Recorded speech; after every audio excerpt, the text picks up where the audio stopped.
તો હેલો મિત્રો, આ છે સ્કોડા રેપિડ ગાડી. આ જોઈ શકો છો જૂનું મોડલ. આમાં આપણે એસીનું કામ કરવાનું છે. આમાં એસીની અંદર કુલિંગ નથી આવતું ગાઈસ. તો આપણે અહીંથી જોયું હમણાં કે આમાં ગેસ નથી, ગેસ નીકળી ગયો છે. તો આપણે એને ગેસમાં પ્રેશર મારીને લીકેજ ચેક કરવાનું છે ગાઈસ. આ છે મીટર, આ રહ્યું એનું કમ્પ્રેસર ગાઈસ. આપણે આ મીટર દ્વારા, કમ્પ્રેસર દ્વારા એમાં પ્રેશર મારવાનું છે. તો આ પાઇપ લગાડી દીધી છે આપણે અહીંયા, અને આ વાલ ખોલી લેવાનો છે આ પ્રેશરનો. લાઇટ આવે છે વધારે, તો આપણે એ વાલ ખોલીને પછી આપણે આ કમ્પ્રેસર ચાલુ કરી દેવાનું છે. પછી આપણે આનું 300 સુધી પ્રેશર મારવાનું છે. 300 પછી આપણે લીકેજ ગોતવાનું છે. તો ગાઈસ મારી દઈએ પ્રેશર. તો મિત્રો આપણે હવે કરી દઈએ કમ્પ્રેસર ચાલુ. થઈ ગયું છે ચાલુ કમ્પ્રેસર. તો આપણે મારી દઈએ પ્રેશર. પ્રકાશ આવે છે, ચડે છે કાંટો ધીમે ધીમે. આપણે 300 સુધી મારવાનું છે.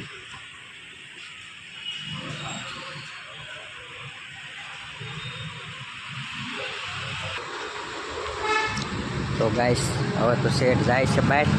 તો આપણે તો મજા છે.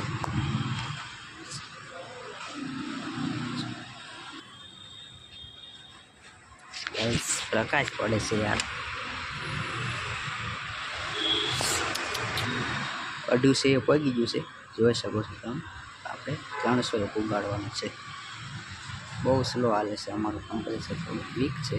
કંઈ વાંધો નહીં, ચાલશે. તો ગાઈસ 300 પહોંચી ગયું છે. આપણે 300 લોક કરી દેવાનું છે પ્રેશર.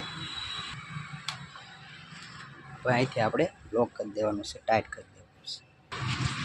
તો ગાઈસ આપણે 300 ઉપર લોક કરી દીધું છે, જોઈ શકો છો. થઈ ગયું છે લોક. હવે આપણે લીકેજ ગોતવાનું છે ઓછું થાય એટલે. જોઈએ આપણે કેટલા ટાઈમમાં ઓછું થાય છે. અત્યારે કેટલા વાગ્યા છે? 11:10 થઈ છે. હવે જોઈએ કેટલું ઓછું થાય છે.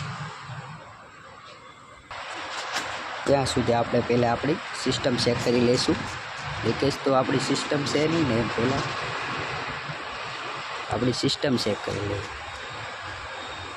નહીં તો આપણે બીજે ગોતતા રહીશું. પ્રેશર ભરીને આપણે પહેલાં સિસ્ટમ ચેક કરવી જરૂરી છે ખાસ ગાઈસ. પહેલાં સિસ્ટમમાં જોઈ લઈએ કે લીકેજ દેખાતું નથી ને. ગાઈસ જોઈ લીધું છે, આમાં કંઈ દેખાતું નથી લીકેજ. તો આપણે ગાડીમાં જોઈશું. જોઈએ હવે કેટલું ઓછું થાય છે. તો ગાઈસ આપણે પ્રેશર માર્યું નહીં, 1 કલાક થઈ ગઈ છે. તો એટલું ઓછું થયું છે, જોઈ શકો છો. 4 પોઈન્ટ જેટલું ઓછું થયું છે. તો એ આપણે ગોતવાનું છે ગાઈસ. તો આપણે પૂરી સિસ્ટમ જોવાની છે. જો અહીંથી પાઇપ ચાલી છે, અહીંયા નીચે છે, અહીંથી અહીંયા આવે છે કમ્પ્રેસર. સી આગળ કન્ડેન્સર અંદર દેખાય છે ગાઈસ, કન્ડેન્સર. અને આની અંદર ડેશબોર્ડની અંદર કુલિંગ કોઇલ હોય છે. તે આપણે બધું જ ચેક કરવાનું છે ગાઈસ. કલાકની અંદર 4 પોઈન્ટ ઓછું થયું છે, તે આપણે લીકેજ ગોતવાનું છે. તો આપણે જોઈએ લીકેજ. ગાઈસ પ્રોપરલી દેખાતું નહોતું, એટલા માટે આપણે એર ફિલ્ટરનો પાઇપ ખોલી લીધો છે. તો અહીંયા આપણને દેખાશે પાઇપ. હવે જોઈએ લીકેજ છે કે નહીં.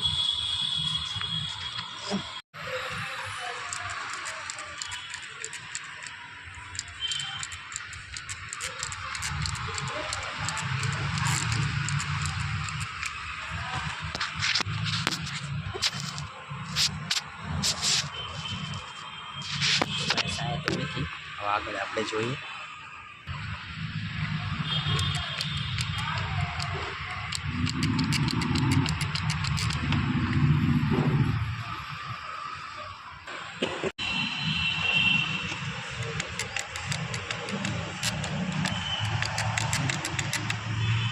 સ્વિચ સ્વિચ છે એસીની, પાઇપમાં લાગે સ્વિચ.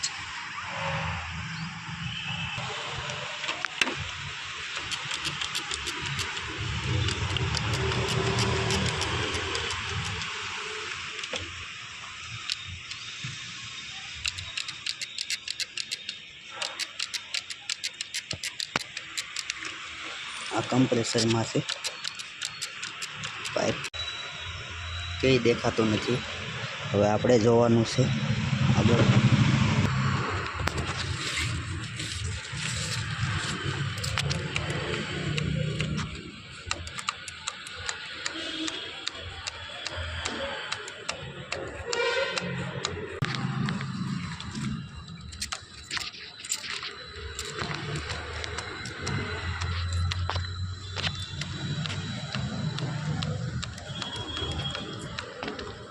નથી દેખાતું યાર. તો ગાઈસ આપણે બહાર જોઈ લીધું છે બાકી સિસ્ટમ, પણ ક્યાંય લીકેજ દેખાતું નથી. હવે કન્ડેન્સર બાકી છે અંદરની સાઈડ, એના માટે આ બમ્પર ખોલવું પડશે. એમાં અંદરથી સ્ક્રૂ માર્યા છે, અહીંયા એમ છે સ્ક્રૂ મારીને કલર મારે. તો એની પહેલાં આપણે કુલિંગ કોઇલ જોઈ લઈશું. તો ગાઈસ કુલિંગ કોઇલ આની અંદર આવે છે, તો એને ચેક કરવા આપણે એડેપ્ટર મારીશું તમને. તો ગાઈસ આપણે આ પાઇપો ખોલીને કુલિંગ કોઇલનું એડેપ્ટર મારી દઈશું, જેથી આપણને ખબર પડે કુલિંગ કોઇલ લીકેજ છે કે નહીં. તો ગાઈસ આપણે જોઈ લઈએ કુલિંગ કોઇલ. તો આપણે આ ખોલીએ પાઇપ.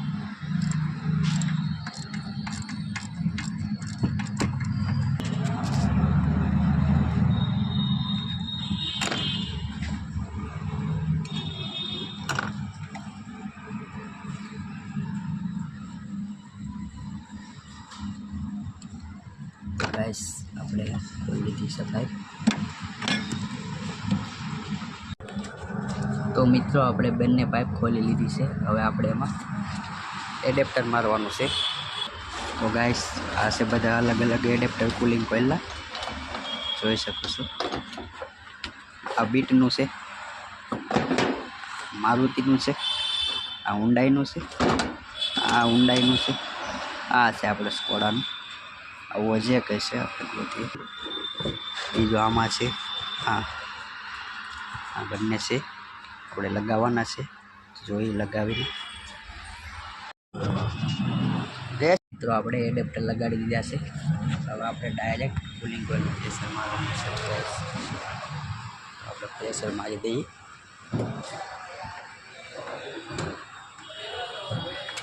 આપણે આ વાલ્વ ખોલી લઈશું, પછી કમ્પ્રેસર. તો ગાઈસ વાલ્વ ખોલી લીધો છે, કમ્પ્રેસરમાં પાઇપ લગાવી દીધી છે. હવે આપણે ચાલુ કરી દઈશું કમ્પ્રેસર. તો ગાઈસ થઈ ગયું ચાલુ. આપણે ભરવાનું છે 300 પ્રેશર.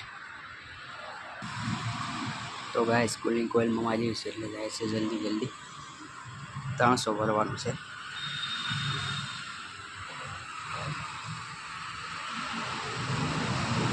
તો ગાઈસ આપણે 300 પ્રેશર મારી દીધું છે કુલિંગ કોઇલમાં, જોઈ શકો છો એડેપ્ટર મારીને. તો હવે આપણે પહેલાં સિસ્ટમ લીકેજ જોઈ લઈએ છે નહીં ને, પછી એડેપ્ટર જોઈ લઈએ.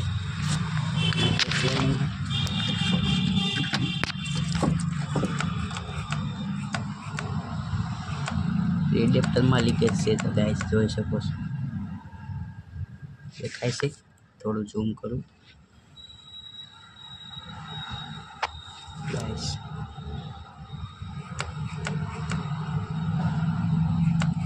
અહીંથી લીકેજ છે, પહેલાં આપણે તે બંધ કરવું પડશે, પછી બીજી ખબર પડશે.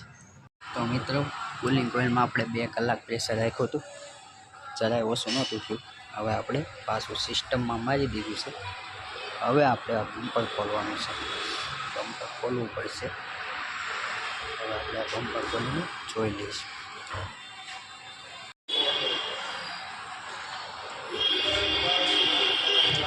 તો મિત્રો આપણે હવે બમ્પર ખોલવાનું છે લીકેજ ગોતવા માટે. ગાઈસ રવિભાઈ ખોલી રહેશે, સાઈડ ખુલ્લી ગયું છે. તો મિત્રો આપણે બમ્પર ખોલી નાખ્યું છે. તો હવે આપણે લીકેજ ગોતવાનું છે ગાઈસ. આ છે એનું કન્ડેન્સર એસીનું. તો એ આપણે લીકેજ જોવાનું છે. આમ તો પોસિબલ નથી, આપણે પાઇપ ખોલીને ડાયરેક્ટ કન્ડેન્સરમાં મારશું એડિટર લગાવી. એક પાઇપ ખોલી નાખી, બીજી આપણે ખોલી છે. ગાઈસ જોઈએ.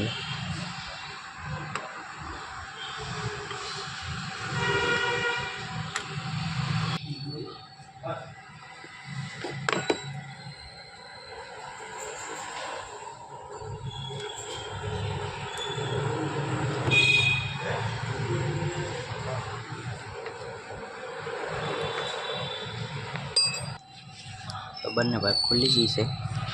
હવે આપણે એડેપ્ટર મારી દઈએ. તો મિત્રો આપણે 300 પૈસા મારી દીધું છે કન્ડેન્સરમાં, જોઈ શકો છો. અહીંયા કન્ડેન્સરની બંને પાઇપ આવેલી છે. અહીંથી મારી દીધું છે. ત્યાં લીકેજ પણ જોઈ લીધું છે. એકવાર તમને દેખાડી દઉં છે નહીં.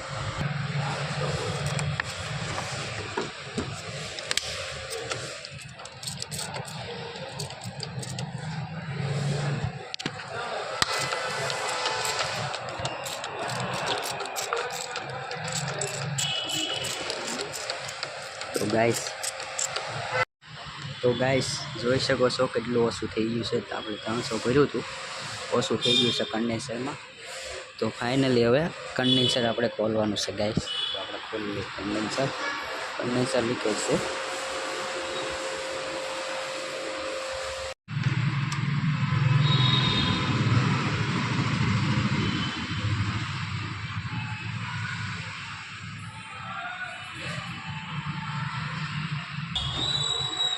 ગાઈસ કન્ડેન્સર ખોલવા આપણે આગળની સી પેનલ ખોલવી પડશે અને ટાઈમ એમ્બર ખોલવો પડશે એવું લાગે છે ગાઈસ. જોઈ શકો છો આમાં અંદરની સાઈડ બોલ આપેલા છે.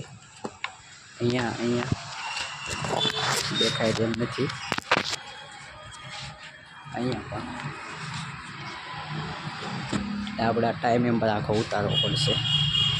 તો ગાઈસ આપણે ખોલી લઈએ પહેલાં સી પેનલ, પછી જરૂર પડે તો ટાઈમ એમ્બર પણ ખોલવો પડશે.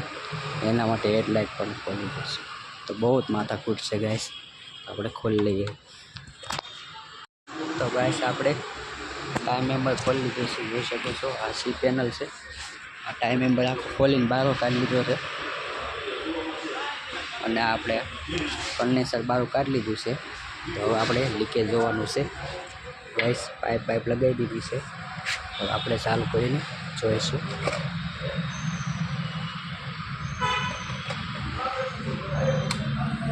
કરી દીધું છે ચાલુ, ભરાય છે પ્રેશર ગાઈસ. તો હમણાં આપણે જોઈએ.